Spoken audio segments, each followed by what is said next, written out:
knowledgeable. There's another class on wellness in the workplace. That's on the 27th. And then on the 28th, I'm actually going to teach personal protective equipment with Tammy Nye out of Toledo. I've taught accident analysis with her recently. I think we're a pretty good team working together. And then we're also going to pull in Chris Brand, who spoke with our council. He's our Cincinnati industrial hygienist. He's going to cover a little bit of hearing protection and respirators in that class as well. So we'll actually have 3 instructors on the 28th for PPE. Gary Caldwell from Claremont County mentioned that they applied for their trench safety grant. So our grant programs were on hold for a while, really due to the pandemic. They're starting to open up some of the grants, not the safety intervention grants that many employers are familiar with, but what I have on this slide is what is currently open right now. So there's a trench safety grant, school safety and security grant, firefighter exposure to the elements grant, and then finally employers working with persons with developmental disabilities grants. If you need any extra information on those grant programs, feel free to shoot me a message in the chat or shoot me an email when we finish up. I'll put my email down in the chat, and I'm more than happy to work with you and get you down the right path to help you get one of those grants if you're eligible. Our Ohio Safety Congress, I threw this slide on here just so you know that we did go virtual this past year. A lot of people probably attended. It was actually almost 4,000 people actually attended our expo. So next year, we're not quite sure exactly what it's going to look like yet. I'm sure there'll be announcements, at some point in time in the future, as far as whether, if it's going to be online again or if it's a hybrid. We'll figure that out in the near future. But it was very well attended with almost 4,000 people. OSHA's got a couple updates. Number one, they are just recently published a new compliance directive that covers employees in high hazard industries or high hazard work tasks to help ensure protection from contracting SARS and COVID. If you're not familiar with what a compliance directive is, it is essentially a guidebook for the compliance officer to follow when they're out in the field. So if you want to know what the compliance officer is going to look at, you might want to consider looking at the compliance directives.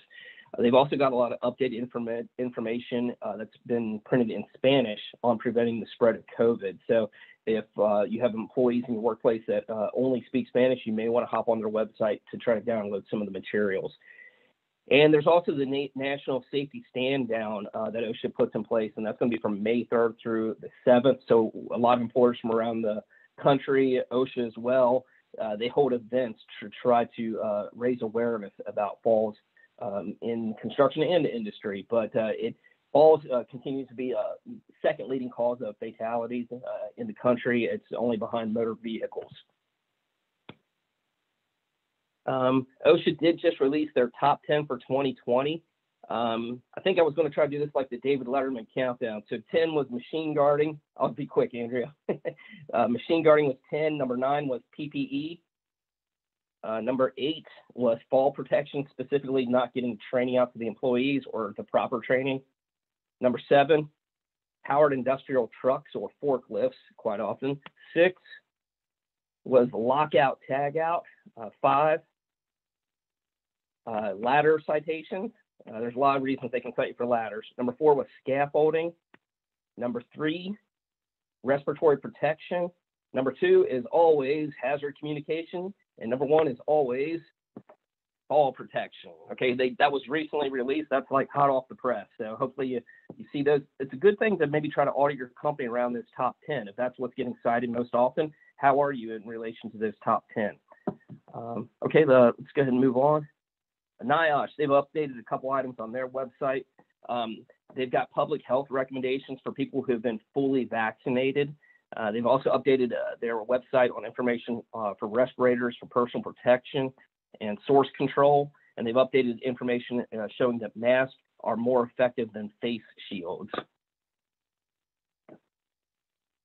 And then finally, the Center for Construction Research and Training, CPWR, they've updated their website. I don't normally cover this organization, but they have some good announcements this month. So they've combined with ASSP to create a survey for health and safety professionals about falls.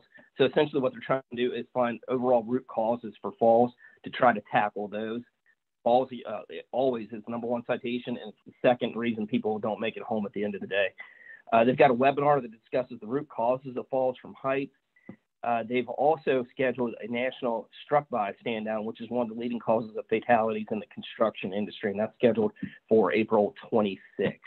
And I think those are the announcements for the month. I'll drop my email down in the chat, and if you guys need anything, please reach out to me, and I'll help you out in any way that I can. Thanks, Andrea.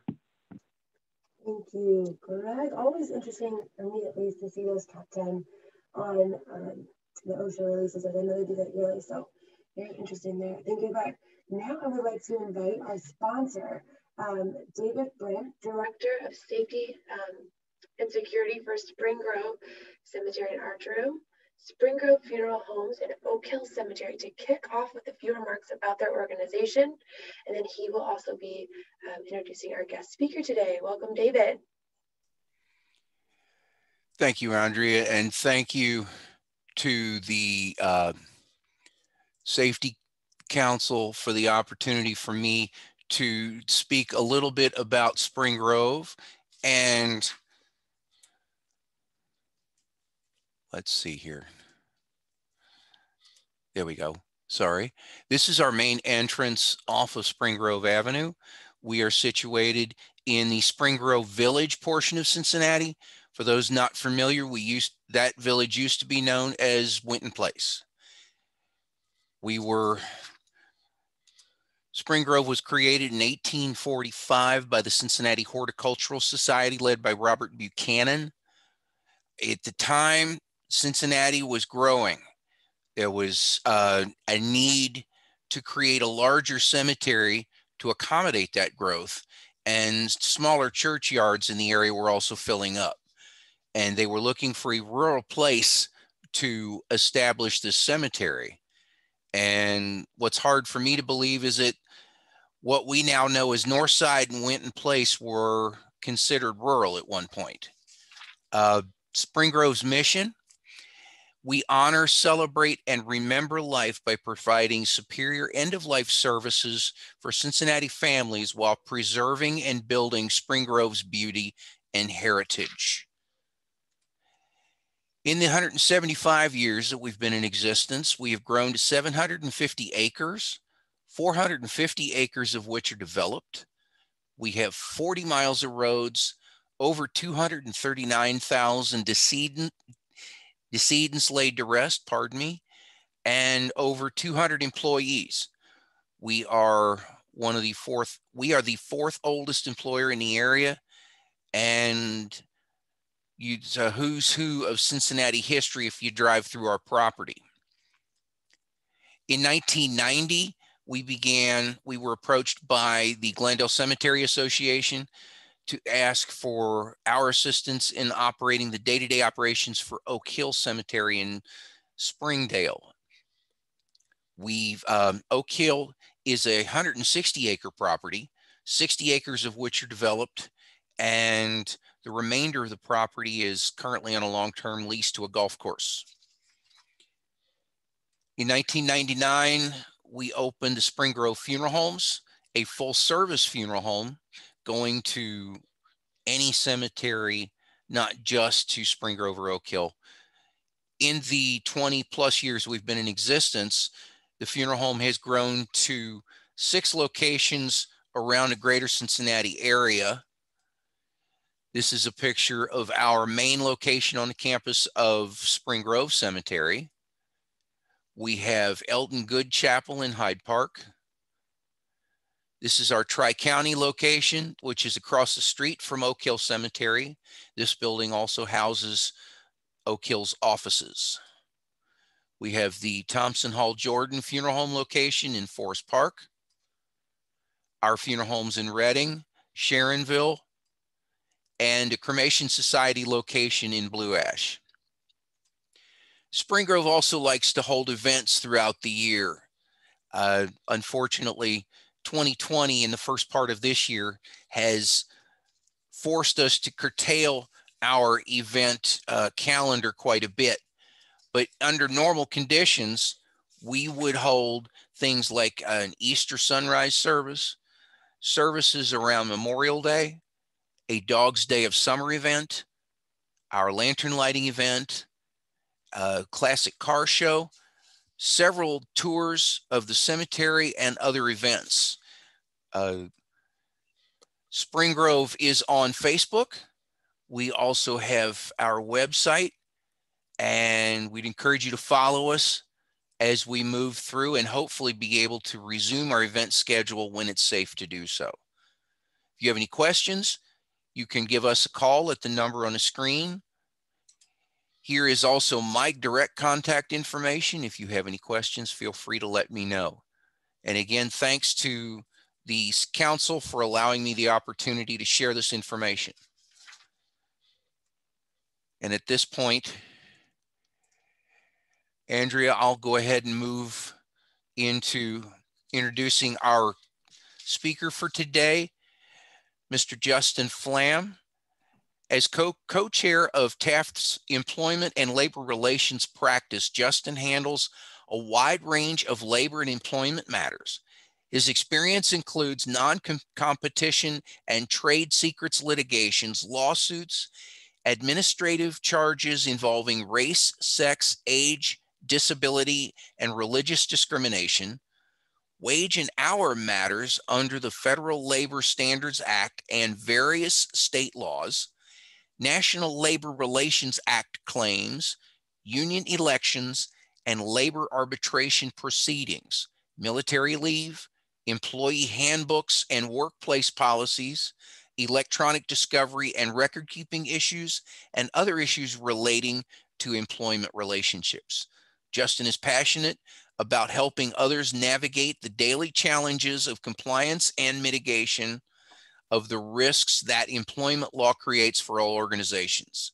When disputes do end up in court or in other proceedings, Justin's extensive litigation experience, including multiple jury and bench trials, enables him to provide effective counsel to Taft's clients.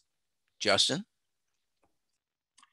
Thank you, David. I appreciate the introduction. I should note that it was about a year ago, my wife and daughters and I had gotten a little bored and restless being at home and walking around our neighborhood. So we went up to Spring Grove to take a walk there. Unfortunately, too many people had that idea around the same time. So Spring Grove made the very good judgment decision to limit that in respect of the rights of the families who were actually having services there with their families, but always a good place to go on a nice day, just a true treasure of Cincinnati. So thank you.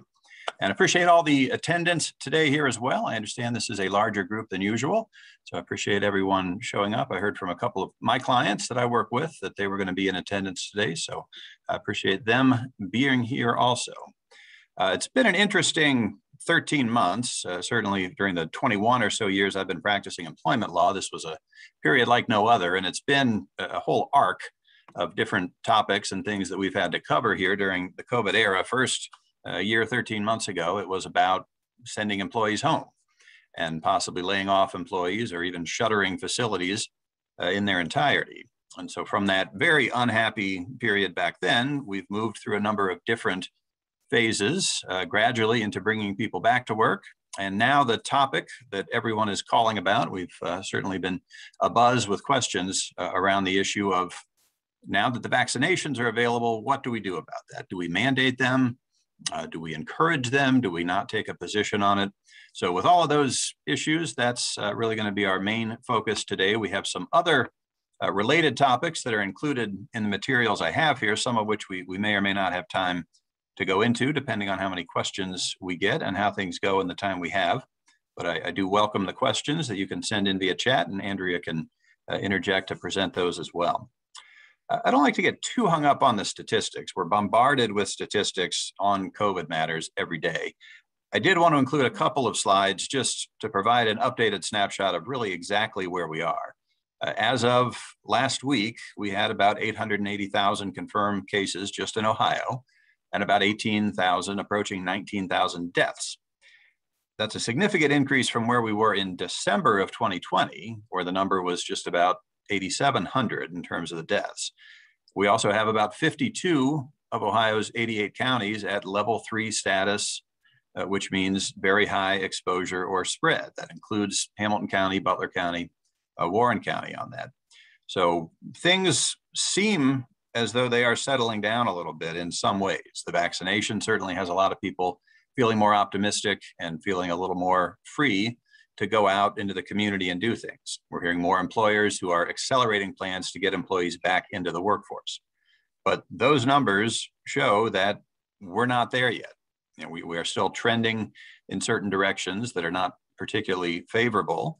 And a lot of talk has also been given to the Ohio statewide mask mandate, with people asking questions such as, when is that going to be lifted?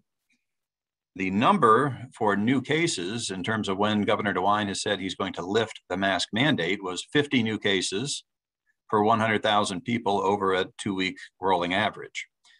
As of about a week ago, that number was more than 3 times, nearly 4 times the target of 50. So there's still a ways to go on all this. There is cause for optimism, though. This is data from the CDC as of yesterday.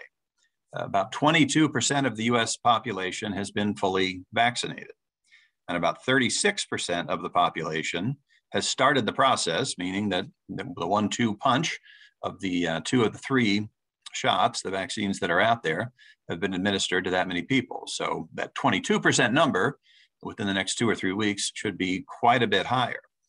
Ohio's statewide figures are very comparable, within just 1 or 2 percentage points of those numbers.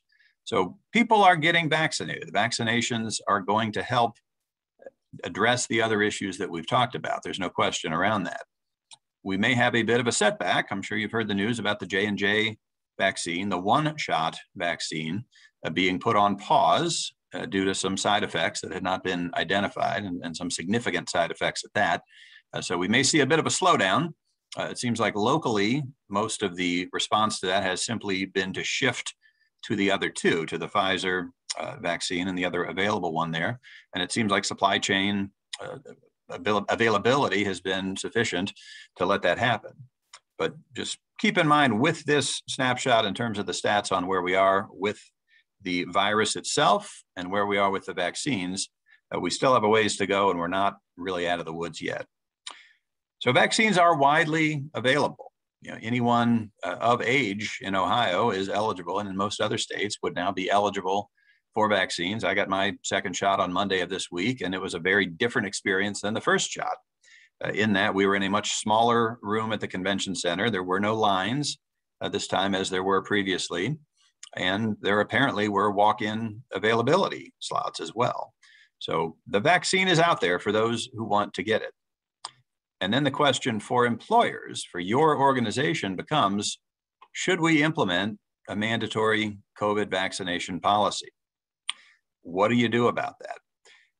We're on the intersection, at the intersection of a number of different employment laws that address this issue. I don't know how many times during the last 13 months of the COVID pandemic, I've said to clients, well, X number of months ago, I would have given you very different advice. But things are evolving rapidly. They have changed very much and in very significant ways over the course and the life of this pandemic. The bottom line as to whether you can mandate COVID-19 vaccines is that recent EEOC guidance issued in December of 2020 generally allows employers to require COVID-19 vaccinations as a condition of employment. There are caveats, though. I know I sound like a lawyer here saying the answer is yes, but that is, however, very much the answer. And we'll talk about what some of those caveats look like and how to make the best decision for you as an organization as to whether the should question falls on one side of the line or the other. I'll say before we get farther into some of the details here, I do believe this really is not a one-size-fits-all kind of arrangement. Every workplace is different. Culturally, they're different. Substantively, they're different. And in terms of the risk factors, they're different. You've got healthcare employers, you've got manufacturing employers, you've got administrative type situations where the work from home dynamic is very different, for example. There is not necessarily one right answer. So in the discussion we'll have today, I hope to give you some tools to go back to your organization and make that decision for yourselves. So the biggest, most directly impactful law that's at issue here is the ADA, the Federal Americans with Disabilities Act. The ADA has had in it for decades what's known as a direct threat exception. So some of you, I'm sure, are familiar with the ADA. Generally speaking, it prohibits discrimination against people with disabilities. And as a more direct and impactful matter for most workplaces, it requires reasonable accommodations for individuals who have some sort of disability, which is any condition that would limit a major life activity. Under the ADA, there are some very strict limitations on sending employees out to have healthcare examinations. A medical examination under the ADA is a tightly regulated issue. There is the direct threat standard, which says if you are a direct threat to yourself or to others in the workplace, then the employer has the right of requiring a medical examination to determine if you indeed constitute that direct threat, and if so, what can be done to mitigate it. And sometimes on a direct threat analysis, the answer is there is no way to mitigate it. So the direct threat question is usually sent out to a medical provider who is going to examine the person. And sometimes it's a physical issue, which often is whether the person constitutes a direct threat to himself or herself. And many times it's a mental health issue where you've got people making threats of violence in the workplace or things like that, where it would be a direct threat to others. Of course, there are physical limitations that could constitute threats to coworkers as well, depending on what the nature of the work is. The EEOC has spoken to this direct threat question in the context of COVID and has said that people who have COVID or who are experiencing symptoms that have been identified as COVID-related symptoms can be excluded from the workplace because their mere presence would constitute a direct threat to the health and safety of others. So that's our starting point, is this direct threat analysis and the foundation that EEOC has given us to try to put a more clear answer to the question when employers are having to scratch their heads and do what we've been doing here since March of 2020, which is applying older employment laws to a very new situation that is unprecedented in the careers of most people dealing with this, including the attorneys like me and the other ones that we deal with here at the firm. So look at what that standard says, and that's a direct quote from the EEOC's guidance on this. An employee may exclude those with COVID or with the symptoms. So that doesn't answer the question of vaccination and where that takes us. If you don't have symptoms and you don't have a positive COVID test, do you still constitute a direct threat? And how does that play in to the analysis of the vaccination question? So let's unpack that a little bit. I mentioned this is new EEOC guidance. As I said, this dates to December of 2020. And on the question of what constitutes a medical examination, the EEOC has again tried to provide some clear lines around this and has said, direct quote again from EEOC, the vaccination itself does not constitute a medical examination. So just being vaccinated or asking the question if someone has been vaccinated, that does not constitute a medical examination. A side note with that last bullet point, this is a question we have occasionally received in many situations driven by people who are concerned about taking the vaccine. It is not an FDA approved vaccine yet. None of them are.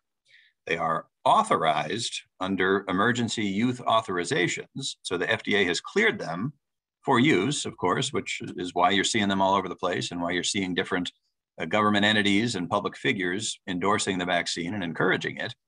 But this is still not an approved vaccine under the FDA clinical research and testing process. EEOC addressed this in its December 2020 guidance and explicitly said this refers to any vaccine that has been approved or authorized. So the objection that some employees and some individuals have made based on the fact that the vaccine has not actually been approved yet, but merely authorized under the emergency use exception, according to EEOC at least, is not going to change the analysis. So you may hear that as employees or individuals you're working with express their concerns about it. Again, for EEOC and ADA purposes, which is the most prominent and most direct way that you're going to confront this on the legal basis, that distinction is not relevant according to current EEOC guidance. So let's unpack this a little more. The vaccination itself is not a medical examination. However, pre-vaccination medical screening questions are likely to elicit and bring out information about conditions that would constitute legal disabilities. So with that, you've got the questions that individuals would be asked before they can get a vaccine. If you've had the vaccine, you'll know the kind of questions that are asked of you. So it's an odd dynamic here, and it's a little counterintuitive, the notion that the vaccine itself and the process of being vaccinated doesn't constitute a medical examination, even though someone is sticking a needle in your arm, but simply asking a question that is required before you can get the shot does constitute an examination, a medical examination for ADA purposes. If the vaccine is being administered by an employer, and note that that includes a contractor who the employer has hired to come in and administer the vaccine, then you're going to have to ask those pre-screening questions. And they must be job-related and consistent with business necessity. That's back to the longstanding ADA standard. That the job-related and consistent with business necessity standard is not a new creature of the COVID era. That has been the case forever. So when you ask those questions, if you're administering on site, then fundamentally, you've got to prove that the questions you're asking, and therefore the vaccination, which is the reason for the questions you're asking, are job-related and consistent with the needs of your business. It's a fairly narrowly construed standard. The takeaway from all this is that unlike flu shots, most employers are not doing on-site COVID-19 vaccinations. I had a lot more calls on this several weeks ago before the vaccines were becoming widely available, where employers were saying, can we use our buying power or our connections in some way or another to set up the on-site clinic like we do every winter for the flu shots? And the answer is you can, but I don't recommend it. Now, I don't recommend it for the reasons that we've talked about on the slide that's up there now. It opens some doors and it brings about some complications that you don't really want to have to address, and that frankly, you don't need to address as a practical matter right now. The vaccine is out there. There are all kinds of spots everywhere you go that have them. Information on where to get them is widely available. So rather than trying to set up the on-site clinic to facilitate employees getting vaccinations, what I'm advising companies to do is simply make this information available. And that's whether or not you decide to mandate the vaccines. Even employers who are choosing not to make vaccinations mandatory are still encouraging it. And fundamentally, back to the EEOC position on all this, they're not saying you should mandate vaccines. Their baseline position on all that is still, as it is with flu shots, you should encourage flu shots. You should encourage COVID-19 vaccinations is the official EEOC position. And one way you can do that is by making it easier for employees to get those, by knowing where they can go to find it. So moving on through the layers of analysis we've got here, how do we get to the point where employees are vaccinated? And then what do we do about that? Mandating vaccinations is something that you do have leeway to do right now under the new EEOC guidance because of what EEOC says right up here. And this is from the December 2020 guidance. Requiring proof that the individual has received the COVID vaccination is not likely to bring out the same kind of information that we have to ask about when we give someone the vaccine.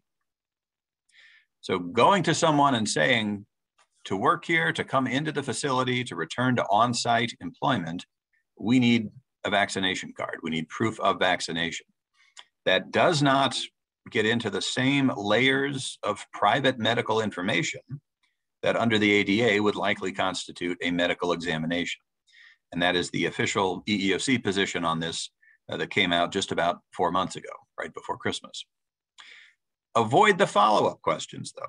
If someone says, no, I did not get a vaccination, if your response to that as management is to say, well, why not? What's wrong with you? They're out there, they're available. Why have you not done this yet? You are then stepping on that landmine of drifting into what could be construed an ADA medical examination.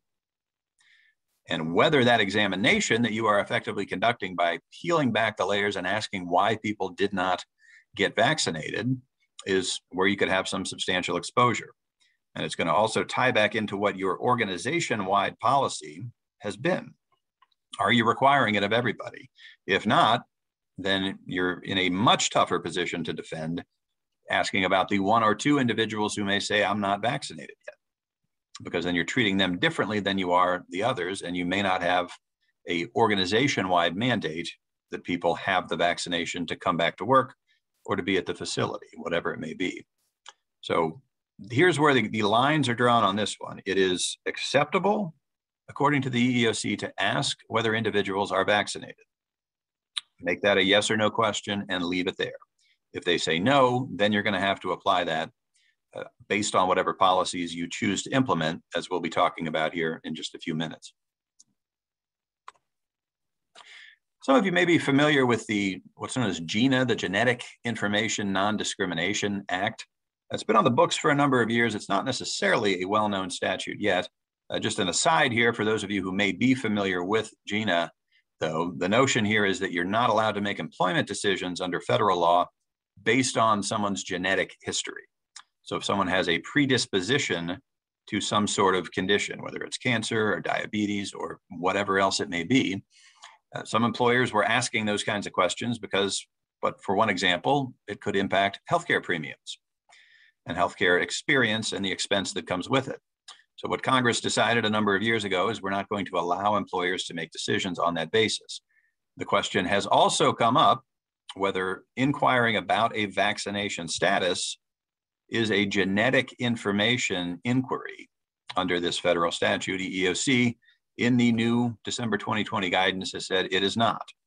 Even though some of these vaccines are based around mRNA, which has some arguable connection to your genetic makeup, EEOC has said this is not genetic information for purposes of that statute. So if that's one you're aware of, then just know that this is not a pitfall out there because EEOC has already covered it in the COVID era guidance.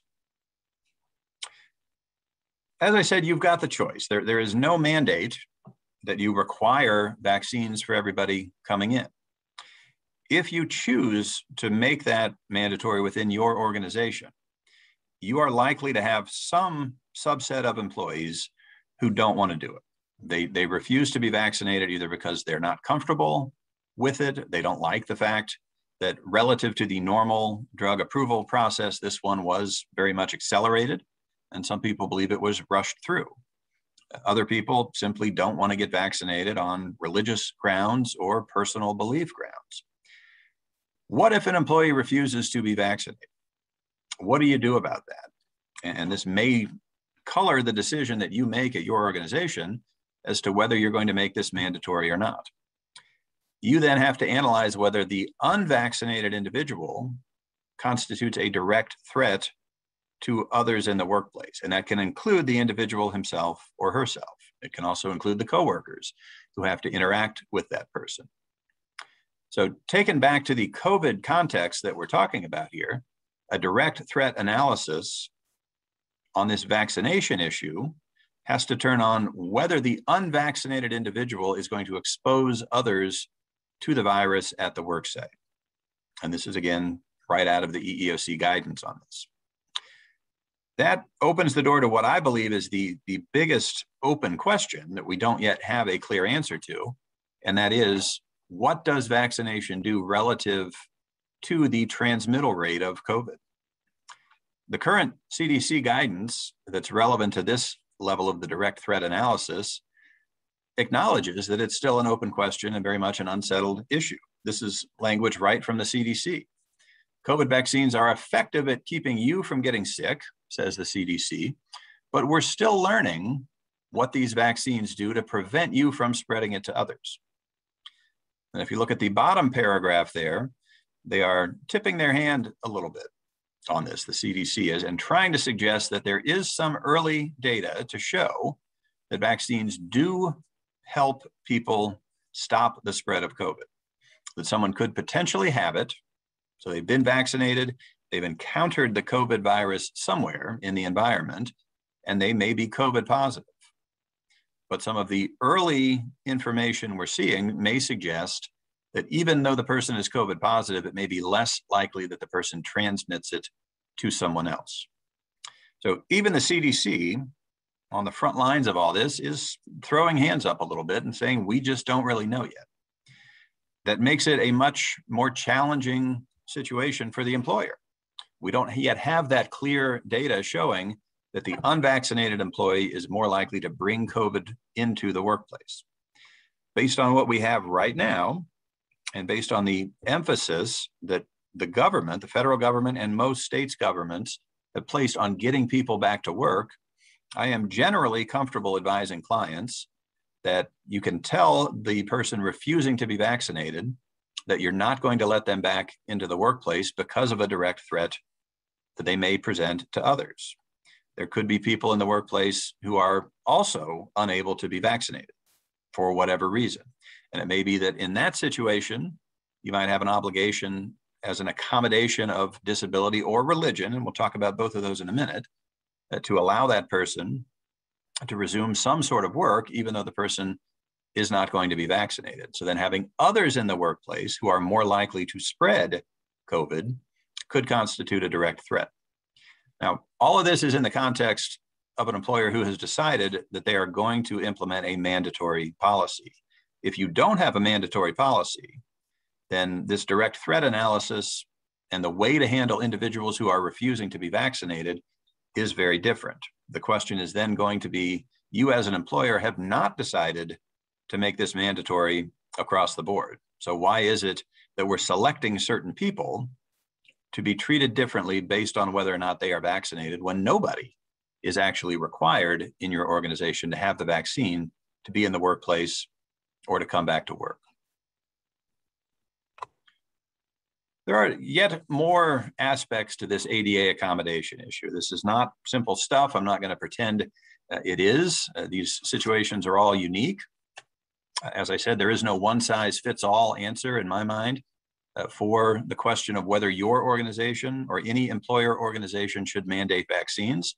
Similarly, there is no one-size-fits-all approach for how to address the individual who says, I can't be vaccinated or I don't want to be vaccinated. You've got to handle these situations on their own facts, and you've got to have a dialogue with the individual about what possibilities there are to work through it. So if you're back in this situation where you are mandating vaccines or simply wanting to exclude someone who doesn't want to get or refuses to get or can't get the vaccine, then what do you do about that? And once again, we return to EEOC's new guidance on this. EEOC says you can't automatically exclude the person from the workplace or take any other action. And with that any other action line, you should read that as termination.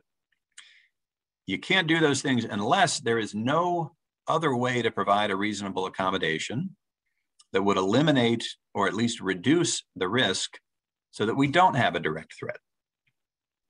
So this is completely in keeping with the structure of the ADA and the long-standing court cases and administrative interpretations of the ADA. It is not so much a matter of saying, we're not going to do this, because our policy is we don't make these kind of adjustments or we don't allow these kinds of arrangements. That's not how the ADA is set up. So what we have to do is look at the individual circumstance you've got. What can we do to try to reduce the threat so that the unvaccinated employee isn't creating some outsized risk to other employees of infection, for example? EEOC further tells us here, if there's a direct threat that can't be reduced, that cannot be reduced to an acceptable level, then the employer has options. You can keep the person out of the workplace physically, but that doesn't necessarily mean that you will have that automatic right of termination.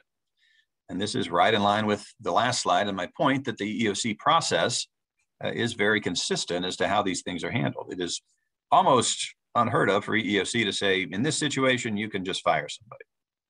That's not how the ADA accommodation process works. Usually it's a back and forth, and that is what is explicitly required by the statute. It's an interactive process. and this dialogue that the employer, through its HR and management, should be having with the employees. So what you have to do here is consider alternatives. Are there other potential accommodations? What about remote work? What about PPE arrangements? Can we provide masks? Can we provide other protective equipment that may keep people separate and then drive down the risk of transmission of COVID in such a way that allows people to get back to work? What about a leave of absence of some sort? And again, this is all EEOC suggestions. I'm not proposing for a minute that all these are going to make sense in any particular case, but you do need to consider them. At least don't dismiss them out of hand. The best way to handle any kind of ADA situation is to simply have a conversation with the individual and put it in very simple terms. I advise clients all the time to just say, how can we help you? What's the issue? What's the concern? And how can we help you work through this issue? It may or may not be a disability that's driving the concern. If it is a disability that's driving the concern, then we're doing the interactive process that we're required to do anyway. If it's not actually a disability, then by saying this in a more informal and conversational kind of way, then we're not treating this as a disability situation when it's not a disability situation to begin with. So remember that phrase as you work through these situations. What's your concern and how can we help you through it? And usually a good way to handle any of these ADA accommodation matters. We'll loop back around a little bit on the ADA accommodation here as we close out today, but I did want to get to the religious belief issue. This is another type of accommodation that has, again, been in the law for many decades, but is also one that we're going to be seeing more and more as people push back against vaccine mandates. If employees claim a sincerely held religious belief or practice or observance of some kind that prevents them from receiving the vaccination, then the employer also has an accommodation obligation, unless doing so, making that accommodation, would pose an undue hardship to the employer or its employees. This is not part of the ADA. This is part of Title VII of the Civil Rights Act of 1964. So in the same statute that prohibits race, sex discrimination, religious discrimination is included. And the religion portion of Title VII has been construed for decades to require religious accommodations. Doesn't come up very often. I've been practicing employment law for 2 decades, and I can count on one hand, maybe two, the number of religious accommodation questions that have come up in that time.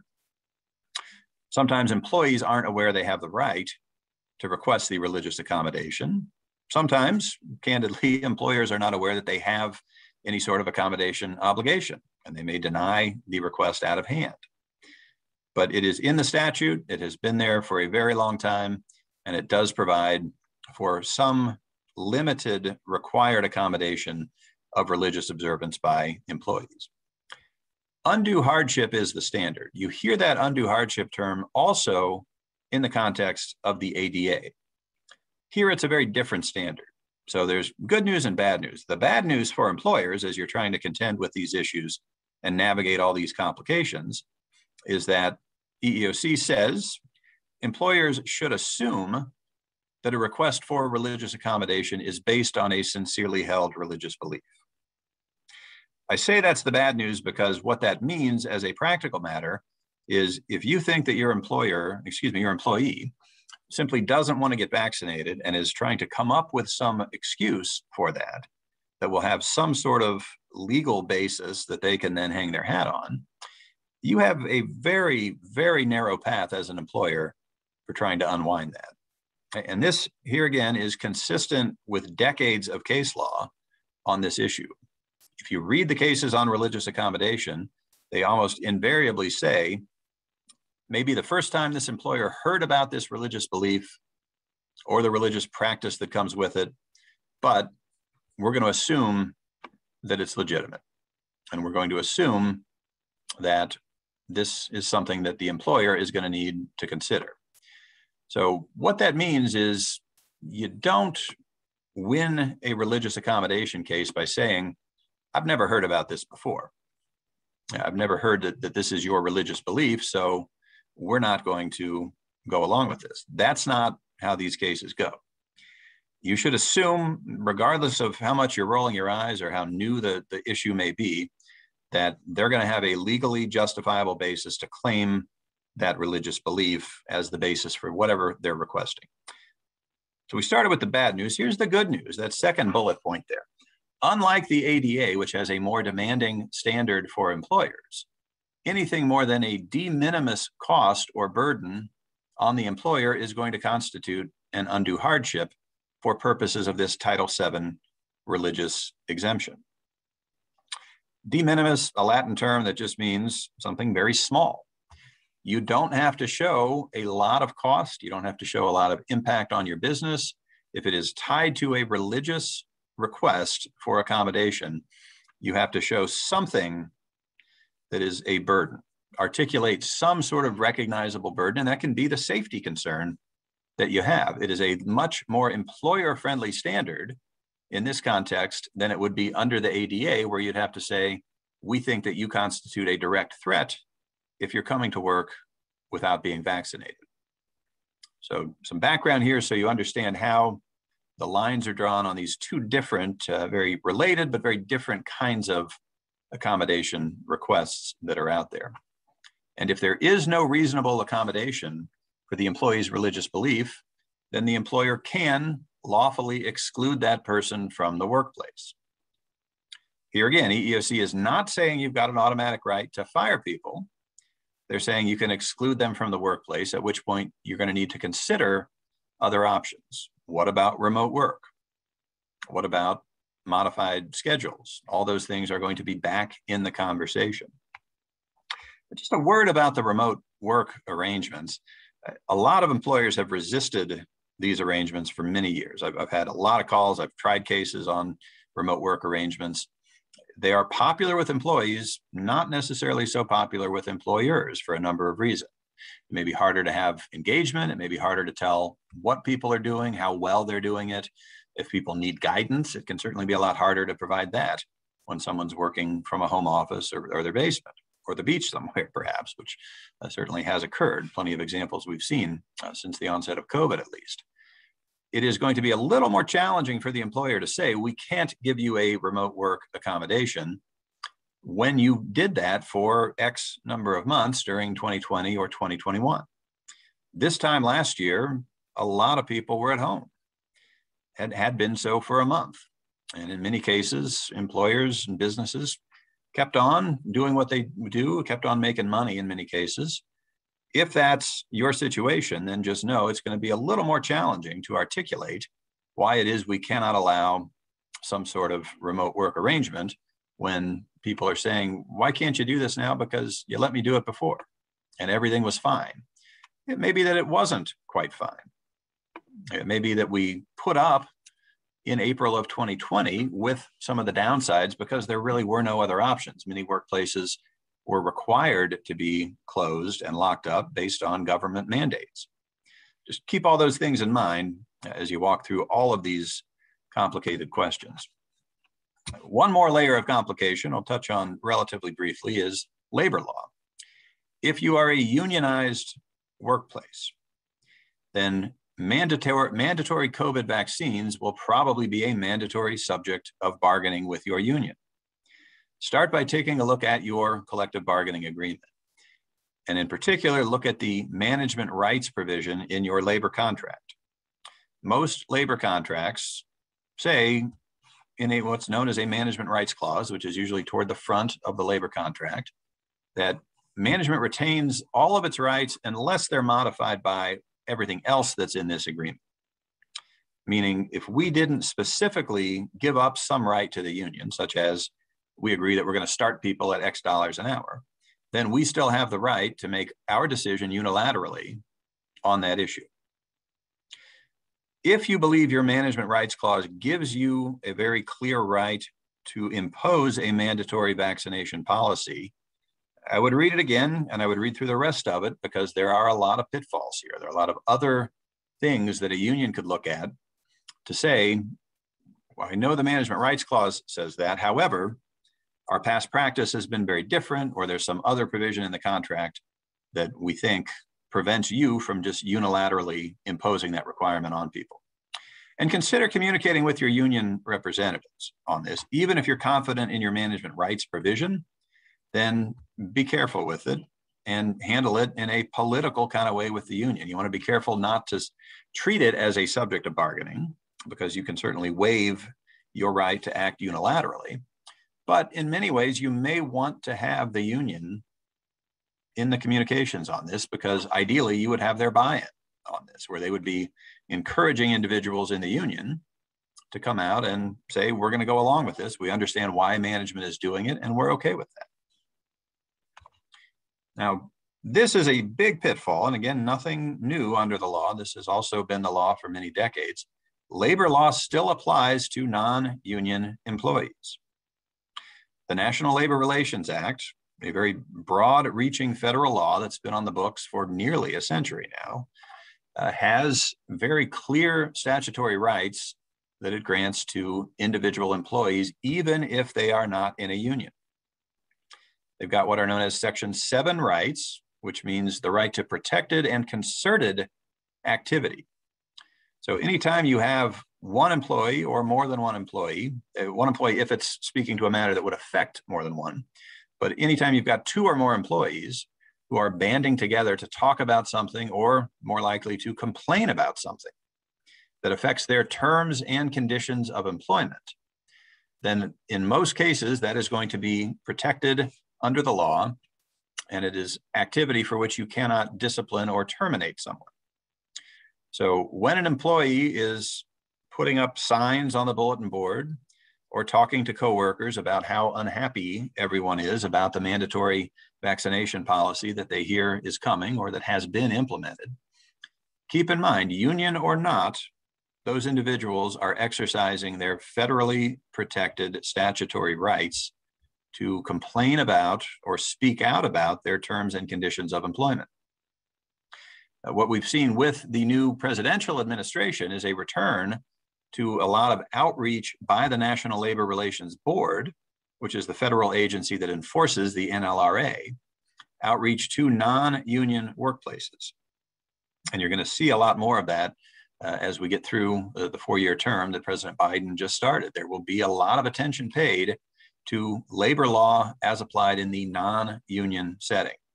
And the COVID vaccine issue is going to be a proving ground for that.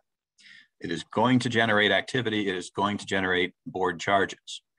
And what your employees can do if they are disciplined or otherwise suffer some sort of adverse employment action based on their exercise of Section 7 rights under the NLRA is they can walk down to the federal building on 5th and Main downtown and walk up to the National Labor Relations Board and file what's known as an unfair labor practice charge, saying, I'm still employed, or maybe I got fired over this. Either way, my employer violated the NLRA, and I'd like you to investigate, and I'd like you to do something about it.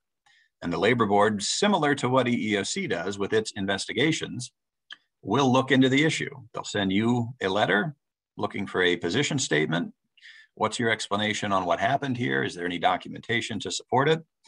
And the Labor Board can file complaints itself against employers. They also have a very broad range of legal authorities, including reinstatement. So if you were to fire an employee or a couple of employees, for example, because they went on the news one night and said, we are unhappy because our employer, Acme Corporation, is mandating vaccinations and we don't think it's safe and we don't think that they're doing this in the right way. Even if the union does not represent the employees, there's no union contract, no union representation. Those two individuals, by banding together to speak about this topic, which relates to their terms and conditions of employment, that is protected activity. The employer is not going to be happy about it. I'll be clear about that.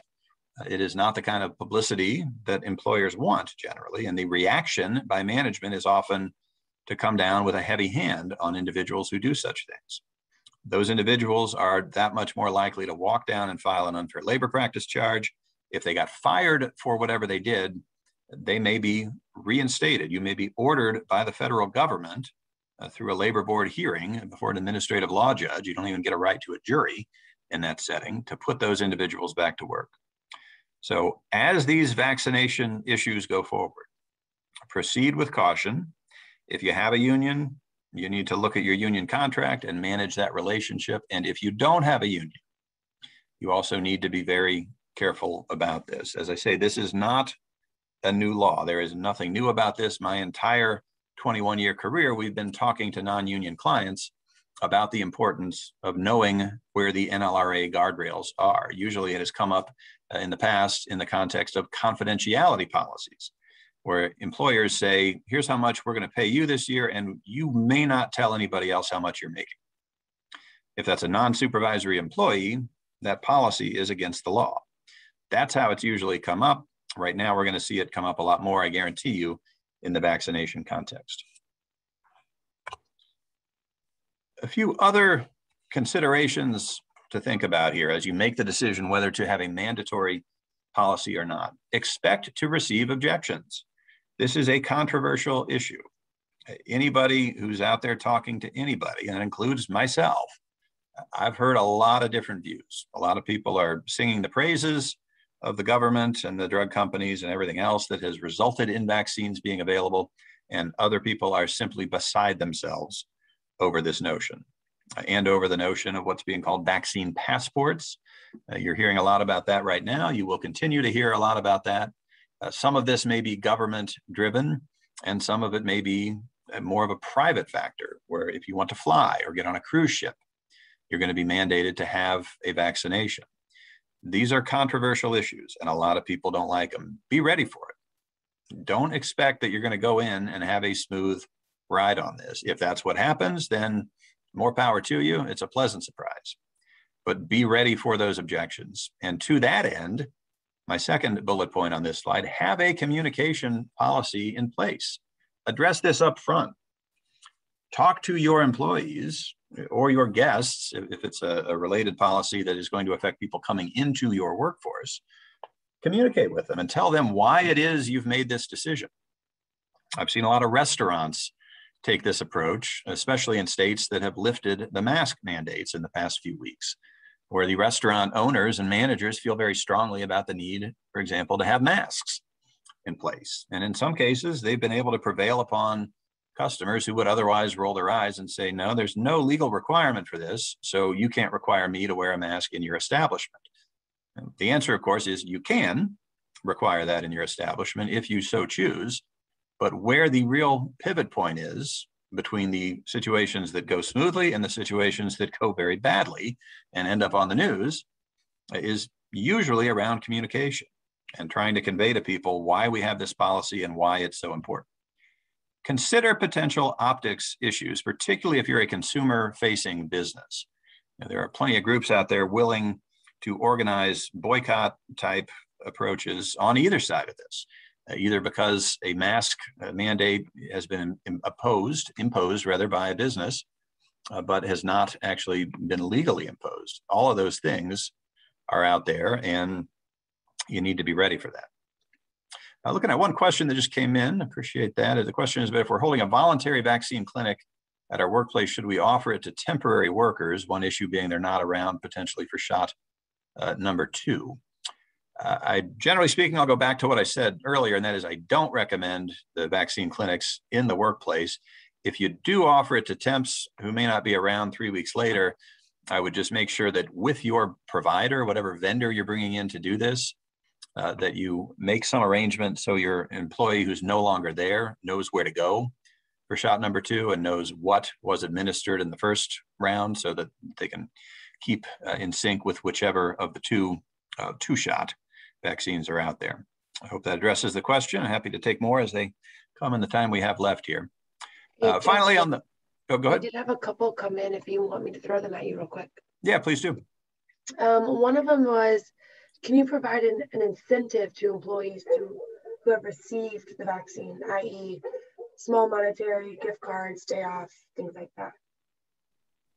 Yeah, the general answer on incentives, I will say first off, a lot of businesses are doing that. There are some risks with respect to wellness plans. There are some risks under healthcare benefit compliance, depending on how you structure an incentive arrangement like that, it could technically be considered a healthcare plan. If it is considered a plan, then you have all sorts of compliance obligations that come with it, which in this instance, you're probably not going to meet. So there are certainly some risks there.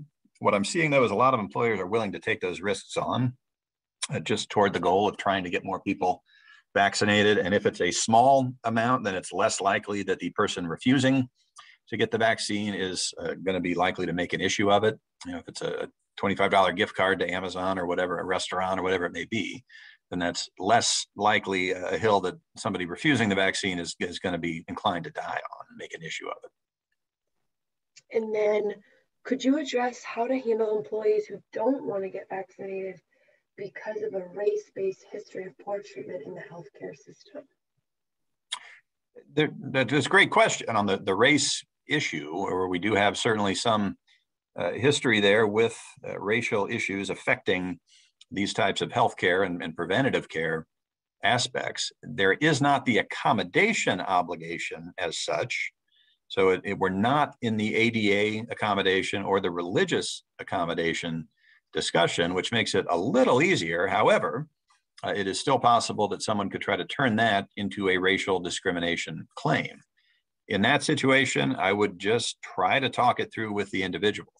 I mean, this is why you're seeing all the outreach, all the public outreach with a lot of high profile people who are trying to address either explicitly or at least implicitly some of that history to encourage people in the Black community, for example, and in other minority areas to get the vaccine despite some of the systemic concerns that they may have based on those kind of histories. So the short answer is there's no direct accommodation obligation to be discussed there. There is a potential race claim, but try to talk it through as best you can and try to find some resources to point the person to try to dispel the objections that they've got. Any other pending questions, Andrea? Nope, those are what we got so far. All right, thank you. The last point on this slide, just something to think about if you are going to mandate vaccinations, address what proof is acceptable. You've got the official CDC cards. We're also seeing news reports of a brisk market in counterfeit cards for people who don't want to get vaccinated but don't want to deal with all of the hassle that may come from it. So you want to make sure you've got something out there as a baseline for what we're going to accept by way of vaccination proof, and then record keeping. You make a copy of it so that you've got some record to show that we implemented this policy and then we enforced it by requiring that people show proof, and that we kept that around so we can go back and retrace our steps on this. This is a side note and not really a safety issue as such. I thought it was worth mentioning since we're talking about issues that are HR issues as much as EHS issues right now. I've had a few clients who have misunderstood the FFCRA leave issue. This was the statute that was rushed through in March of 2020 that provided a new FMLA justification for employees to be out, and also provided paid time off if individuals had minor children whose daycares or schools were closed. That mandate expired on December of 2020 for all purposes. What the federal government did in 2 subsequent laws is extend it for purposes of the tax credit that is available there. So what the first extension was through March 31 of 2020. If you wanted to continue providing that as employer, you could do it and then claim the tax credit, which at least in theory will provide a dollar for dollar return for anything that you've got by way of the money you paid out to the people who are on leave there. That has been extended to September 30. The leave bank was reset. That is just an incentive for employers who choose to opt in. The FFCRA is very complicated. I dealt with a lot of questions on it. This time last year, as it was going into effect, and as new regulations were being turned out on a rolling basis by the Department of Labor. What I'm telling clients right now is if you feel strongly about providing this benefit and then taking the tax credit, you can do it, but just know you're buying the complications that come with it. If you've got somebody who gets COVID or has a compelling situation at home, you've always got the right as the managers of your business to provide whatever sort of leave, paid or otherwise, that you need to provide that person. So just know if you are still observing FFCRA requirements, that is nothing more than the employer's option at this point. I had another question come in I wanted to address. If someone refuses to take the vaccination due to a religious belief, can an employer ask about the religious belief, some sort of documentation that would explain what the belief is? The short answer on that is no, I would not do that. And that's back to that EEOC point where they're going to assume that in most cases, the religious belief a person is asserting is a sincerely held one. The reason for that is you've got so many different religions, so many different religious beliefs, even within one particular religion, that what EEOC and the courts have said for years is we're not going to get into the business of determining whether one person's religious belief is legitimate and another person's is not. We've seen this years ago for tattoos. Employees who want to have a lot of tattoos don't like employer policies that say you're customer facing and you're not allowed to show tattoos in the workplace. So you had something called the Church of Body Modification pop up, which was literally a church, and I use that term rather loosely, but that espoused tattoos and piercings and that sort of thing. And the cases addressing the people who were trying to use their membership in this church as the basis to justify their tattoos, what the courts were saying was, we're not going to consider this church, whether it's legitimate, whether this belief is legitimate. We're just going to go straight to the question of whether the employer has to accommodate it. And in most cases, the answer was no, the employer did not. So to that question, I would steer clear of getting into documentation or some sort of litmus test for a person's faith, or whether a person's faith actually requires what they're saying. In this case, requires that the vaccination be rejected. So in the time we've got left, I just want to give you some overview of some policies to consider, on all of this. And I know that a lot of companies have brought people back to work. There are still certainly some businesses that are in the process of bringing people back to the office. That's more, at this phase, I'd say more white collar employers that have had more flexibility to leave people in their home offices or in their basements to do this. But as people come back, and as the pandemic hopefully comes to its natural end here, you create documentation of the precautions that you've taken. You don't want to be out there without some ability to show what you've done. And maybe that's because a person is going to say, I don't want to come back to work. Vaccination or not, I'm not comfortable coming back.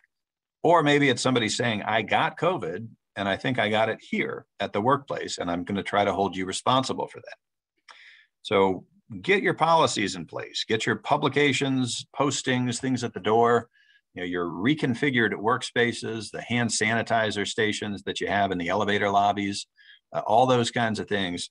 Literally take pictures of those things, so that if you draw any fire from this over an employee or a guest in your space who's trying to accuse you of being the source of a COVID transmission, you want to be able to provide very clear evidence of what you've done to address the issue, to show people that you've taken active steps, and to provide some very tangible evidence of that.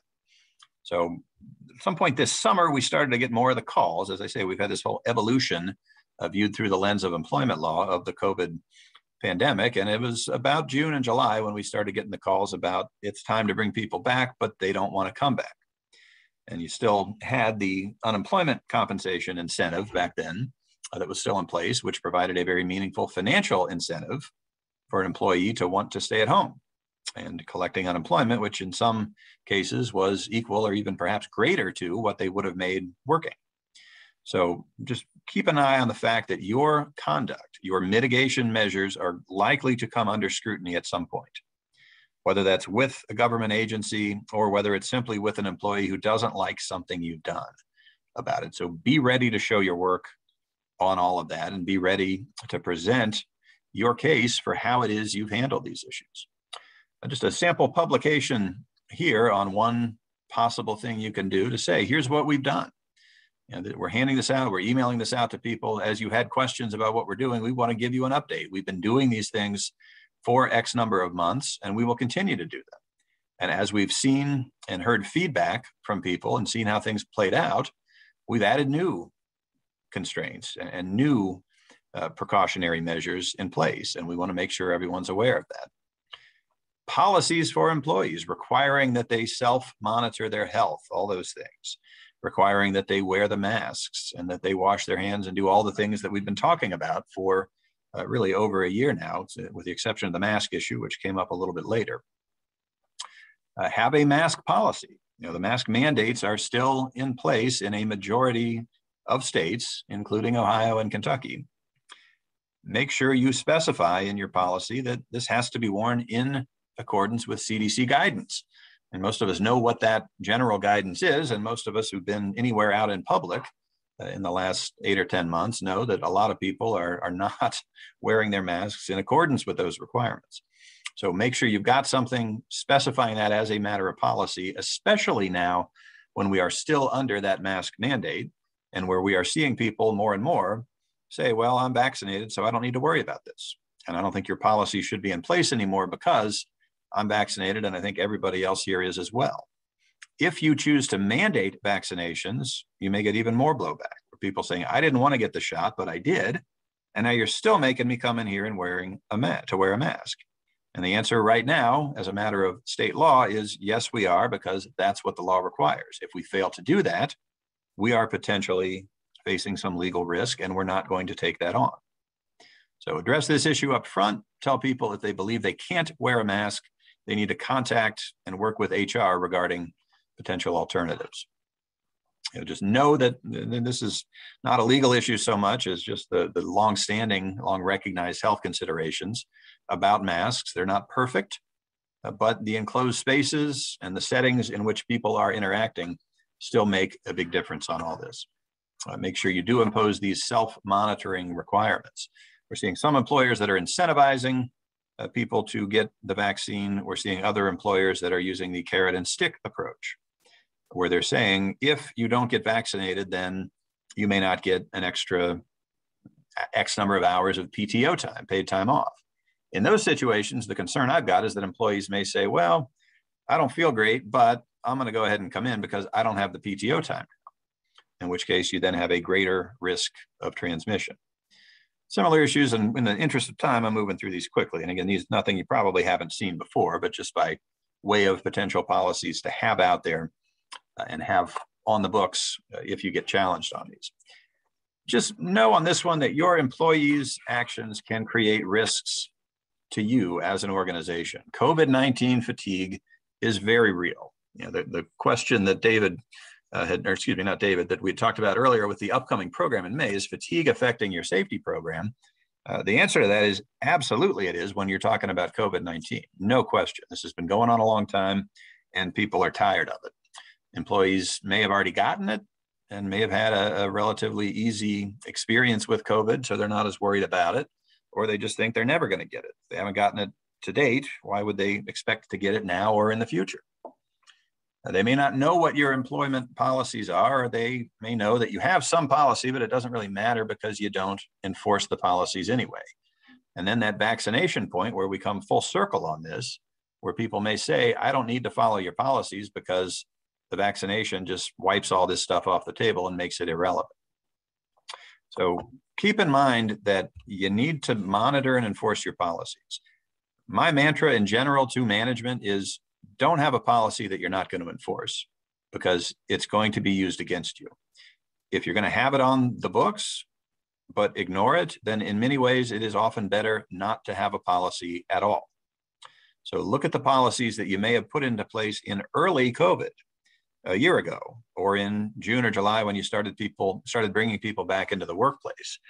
And if that's the case and you're still following those policies that you put on the books months ago, then great. If not, then it's time to either step up your enforcement or revamp your policies and probably get some of them out of there. What about employees who refuse to return to work due to fear of contracting COVID? Well, first off, I would send the employees to HR. Just as with the disability accommodation discussion, this implicates these federal laws, including potentially OSHA, maybe FMLA, depending on what the issue is. If it's someone who has an underlying condition that is unrelated to COVID, but that makes them more vulnerable to COVID, and then we could be having an FMLA discussion.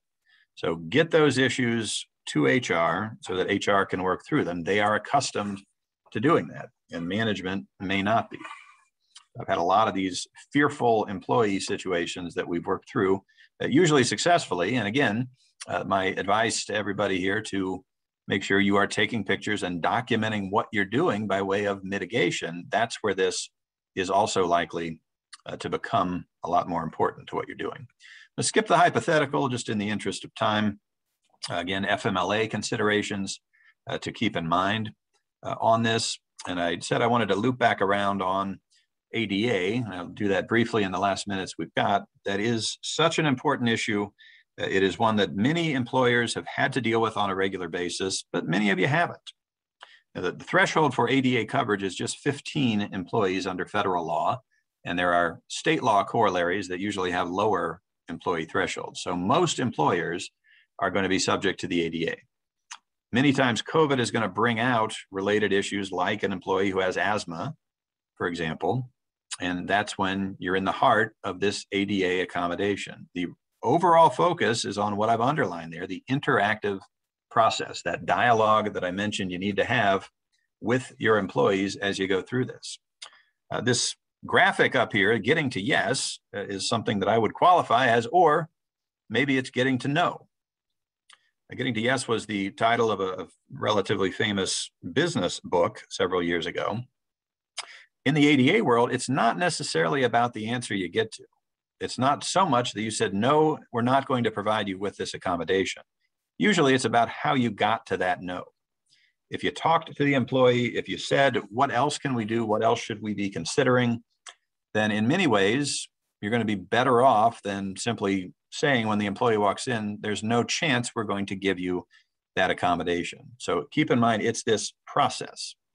Look at all the options, whether that's changes to policies, changes to the job, and that important word in the middle on this slide, that important phrase, how can I help? What can I do to help you through this situation? So analyze each job. This interactive process is very much unique to each individual circumstance. Look at each job and discuss it with the employee as to what you can do. A couple quick caveats. Remember, confidentiality is very much in place. Medical information that comes out during the process of going through this interactive employee dialogue needs to be protected. So management should know how much leave is expected, what the employee can and cannot do during that time. And this may be very relevant in COVID times where people are working limited schedules or are only coming in when people are not in the facility. That's what management should know. In most cases, management should not know the specifics of the condition and should not be talking to the individual's doctors.